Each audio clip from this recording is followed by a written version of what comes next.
presentaciones previas que he hecho y donde siempre hacemos hincapié en la 257, y es la que más se ha estudiado y de la que más se sabe. Volviendo un poco para atrás a los elementos patogénicos, esta bacteria tiene todo lo necesario, lo habido y por haber para poder causar daño. Entonces tiene toxinas, las famosas toxinas de Shiga, ¿no?, que están codificadas en ADN fágico. O sea, dijimos que era un elemento infeccioso, un virus que infecta bacterias. Bueno, que son las citotoxinas tipo 1 y 2. Una isla de patogenicidad que, a pesar de ser un elemento genético móvil, se considera cromosómica, ¿no?, porque una vez que se instala no es fácilmente liberada de la célula huésped, que produce las lesiones de adherencia y borramiento, y el sistema de secreción de tipo 3, que yo les contaba que es como una aguja, ¿no?, que secreta proteínas a la célula huésped. Después se describe un gran plásmido, ¿no?, que dijimos que es como un cromosoma chiquito que tiene la célula, que puede estar en varias copias o puede ser único, y que es independiente de la replicación del cromosoma, y son elementos accesorios, ¿no? Nunca es esencial la presencia del plásmido para que la bacteria viva. Entonces el plásmido codifica factores de colonización que se han asociado al ganado, codifica factores de virulencia como hemolicinas, catalasa, peroxidasa, otros elementos, y después otros elementos que se están empezando a describir, que están vinculados con la resistencia de esta bacteria al ambiente, ¿no?, que son proteínas o factores codificados en distintos sectores del cromosoma o incluso de plásmidos, como la RPOS, que lleva a resistir la resistencia ácida, el calor, a la sal, moléculas de adherencia y otros reguladores de los efectores, como por ejemplo de la isla de patogenicidad. Todos estos se han descrito en 257H7 y seguramente muchos de ellos también están en los otros serotipos. Bueno, quizás me quedo un poquito entreverada, perdón. Pero volviendo a la patogenia del síndrome urémico, tenemos la ingesta de la bacteria, que coloniza. Esta bacteria no invade el epitelio, coloniza, se adhiere íntimamente y ahí libera sus toxinas. Y ahí está, digamos, esa interacción morfo-parásito que es individual de cada ser y en base a, obviamente, también al inóculo bacteriano y una cantidad de factores, podrán atravesar, ¿no?, la barrera intestinal y llevar, por ejemplo, a una diarrea aguda o una diarrea con sangre y una evolución al síndrome urémico, donde lo que hay es una gran liberación de toxinas en el medio interno, con liberación también de lipopolisacárido propio de la bacteria cuando se rompe, que interactúa con varias estructuras inflamatorias, proinflamatorias, que a nivel de las células endoteliales se llevan al daño endotelial. Y eso lleva a las manifestaciones clínicas del síndrome urémico y de la falla encefálica.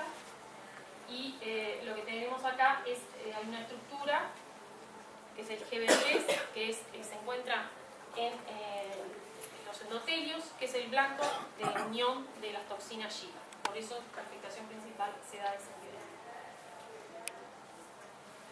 Bueno, volviendo un poco a la ecología, que ya lo mencionó Marta bastante, tenemos, por eso digo, sobre todo estudiada en 257H7, que es la que se considera más resistente al medio ambiente, tiene una sobrevida en el tracto gastrointestinal del ganado, coloniza y persiste.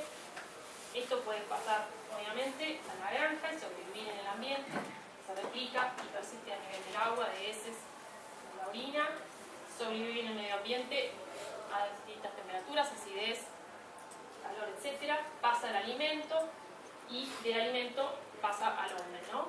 Tiene una gran resistencia al pH ácido estomacal y a su vez un bajo núcleo infectante. Y esos dos factores facilitan a su vez que, la ingesta mínima de esta bacteria con el alimento pueda llevar a la infección.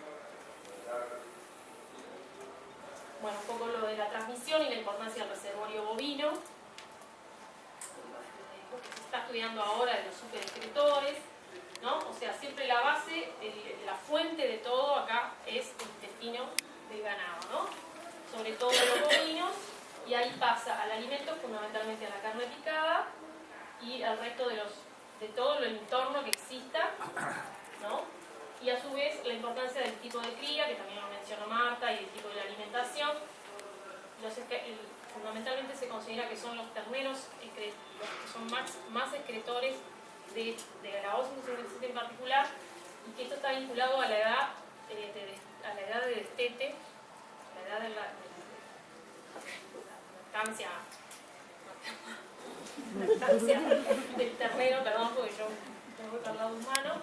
Entonces pasa más o menos lo mismo que puede pasar en el humano, dentro de la ignorancia, pero entonces se considera que es máxima la excreción o la colonización del ganado, en el ternero, durante el destete post-inmediato. Habría una mayor colonización por esta bacteria, y ahí es donde pueden también aparecer los superexcretores, que decíamos que era intermitente, que podían estar colonizados un tiempo y un tiempo no, dependiendo de la temperatura, el calor, verano. Y a su vez también lo del tipo de cría, ¿no? Pradera, feedlot, ganado intensivo, el estrés de los animales, el contacto íntimo. Obviamente va a haber una diseminación mucho mayor, el contacto mayor entre animal y animal, y obviamente eso va a facilitar la colonización cruzada entre los animales, ¿no? Y esto es un tema que también se está viniendo a nuestro país, ¿no? Bueno, después con respecto a lo de la epidemiología y a todo este tema del reservorio y de cómo se da este tipo de infecciones, entonces se ha hecho últimamente una clasificación de las STEC en seropatotipos, ¿no? Que esto está vinculado. Es una forma como de clasificarlas en base a la importancia relativa de cada una cuando nosotros la diagnosticamos o la encontramos, qué trascendencia tiene, ¿no? Entonces, se considera de alta incidencia, sobre todo el seropatotipo A, que es el que se da más en el mundo, es común que aparezcan brotes y asociado a enfermedad severa, y son solamente los serotipos O157H7, O157 no móvil. Eso se considera seropatotipo A. Si aislamos una bacteria de O157H7, ya sabemos que corresponde al seropatotipo A. Después tenemos los seropatotipos B, C, D y E, y obviamente la importancia va decreciendo en relación a la letra del seropatotipo, ¿no? Los E se encuentran solo en animales, no se han implicado en brotes ni en enfermedades severas, y son de varios serotipos que son menos encontrados.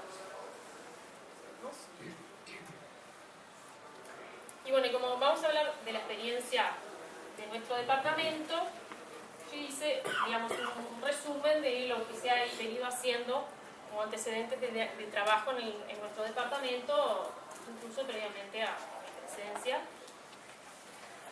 Y entonces se comenzó, por ejemplo, desde el año 89, el año 90, se toma contacto con el problema a través del contacto continuo con pediatría, con los pediatras y con los que ha trabajado mayormente el departamento, sobre todo con el tema del síndrome urémico. Y entonces se empiezan a estudiar en el departamento, a buscar en la materia fecal de los niños con síndrome urémico rastros o presencia con la metodología que había en el momento de esta bacteria. Y comenzaron utilizando los análisis de citotoxicidad en células Vero, que ese es uno de los métodos que se utiliza para el diagnóstico directo de STEC en materia fecal, por ejemplo. Se hace un filtrado de la materia fecal y se inocula en una monocapa de células Vero, que son células susceptibles a la infección por estas toxinas, ¿no? A la afectación citopática por estas toxinas. Y entonces se objetivó resultados positivos en un porcentaje que creo que llegó a ser hasta el 50%, no estoy 100% segura, pero lo que no se lograba era aislar la bacteria. O sea que el niño, por ejemplo, tenía en su materia fecal toxinas libres, quiere decir que en su momento tuvo la bacteria, o la seguía teniendo, y que producía las toxinas, ¿no? Después de un periodo 94-96 se comenzó a realizar estudios más sistemáticos, utilizando métodos moleculares, a través de sondas de ADN, PCR, otras herramientas moleculares, que permitieron conocer mejor el panorama, no solo para la STEC, sino también para otras Escherichia coli del grupo de las diarreogénicas, ¿no? Y ahí fue que se consideró, se empezó a estimar como que el síndrome urémico tenía una prevalencia anual de 5 cada 100.000 niños menores de 5 años. Después, a partir del 96, se logran realizar estudios más completos y se recupera por primera vez, no, eso fue después, comenzando a recuperar cepas STEC no 157 de materia fecal de niños.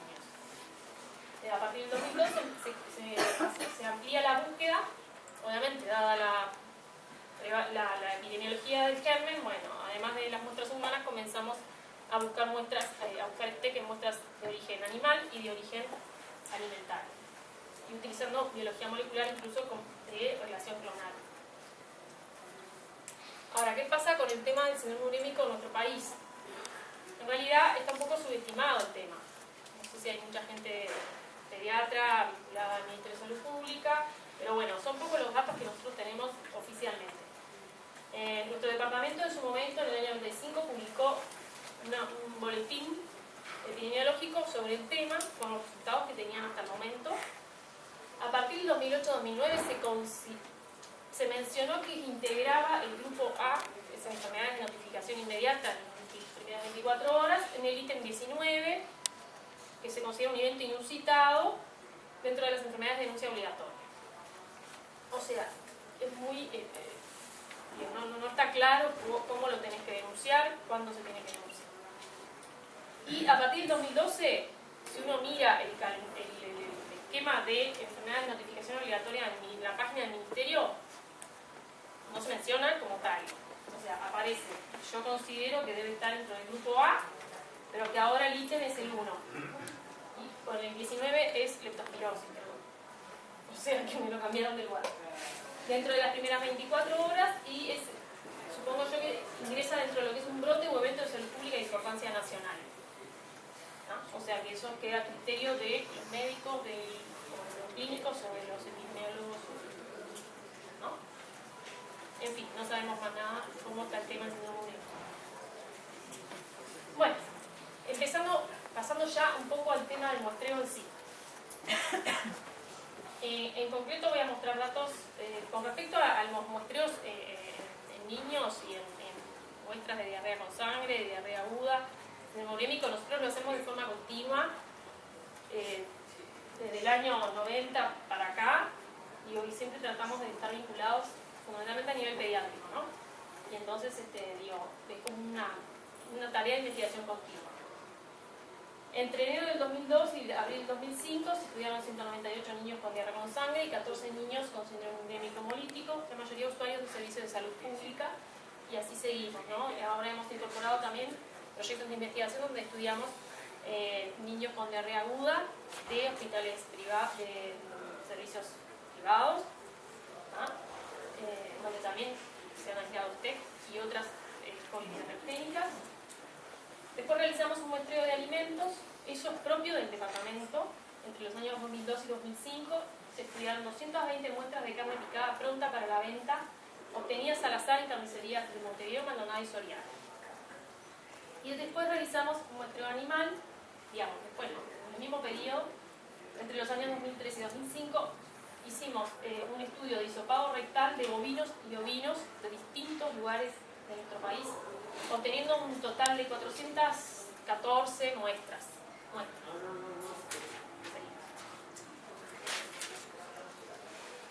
Haciendo más hincapié en el muestreo animal, como decíamos, desde el 2003 de septiembre de 2003 a diciembre de 2005, estudiamos un total de 412, 414 muestras en rumiantes, que los distribuimos en 21 tandas de aproximadamente 20 muestras cada una, siendo 93% bovinos y 7% ovinos. Se seleccionaron animales destinados al abasto y a la producción lechera, adultos jóvenes en pradera y en etapa de prefaena. Y en relación a la procedencia, 20% fueron tomados en frigorífico, 50% en campo natural, con cría astaca y corral, con idea, y 30% en estancia con cría astaca. Este es un poco una tabla con muestreo, ¿no? Mostrando un poco cuáles fueron los departamentos donde se realizó. La mayoría de los departamentos donde hay ganado, casi todos, Florida, Rocha, Paysandú, Soriano, Maldonado, Bolonia, Artigas, con distintos periodos de tiempo, los meses. Acá es donde recuperamos 10 muestras de bovinos y 10 muestras de ovino en estas 3 tandas, y el resto fueron sobre todo de bovinos. Y ahí tenemos la distribución por edad, que llegamos desde 60 días hasta 30 días a 6 años, a 5 años, las juntas edades. No tengo exacto el dato de si había animales sanos o animales enfermos, pero bueno, algún datito por ahí quedó perdido, ya lo recuperaremos. Bueno, y los distintos tipos de cría, la mayoría de campo natural, ¿no? Y tenemos las primeras 80 muestras que son de frigorífico. Bueno, esto es un poco la metodología que hemos utilizado temática, tanto en niños como en alimentos, como en los animales. Entonces, en niños, en todos siempre tenemos una primera etapa que es de enriquecimiento de la muestra. En el caso de la materia fecal, se utiliza el medio cefixime-telurito con caldo de caza de soja con cefixime-telurito, que se supone que facilita, favorece el desarrollo de O157-7 o las Escherichia coli, las STEC positivas, y un aislamiento primario macón y sorbitol, porque como que siempre nuestro método principal de diferenciación para tratar de ir ya cambiando para ver si era sorbitol más o sorbitol menos, ¿no? Era el macón y sorbitol en vez de utilizar macón y lactosa, es lo mismo, pero con el azúcar, y quedan, aparecen de la misma manera, ¿no? Las sorbitol positivas rosadas, las sorbitol negativas transparentes. En el caso del alimento, del estudio de la carne picada, utilizamos un medio de enriquecimiento que es ese modificado, y en el caso del hisopado rectal es bastante parecido a lo que hacíamos con la materia fecal. Utilizan el CTCB como enriquecimiento, y uno de los hisopos del mismo animal venían dos hisopos, el que se inoculaban el caldo de enriquecimiento y el Caribler, que es para evitar la muerte de gérmenes lábiles, ¿no? Entonces, por las dudas, después sembrábamos los dos.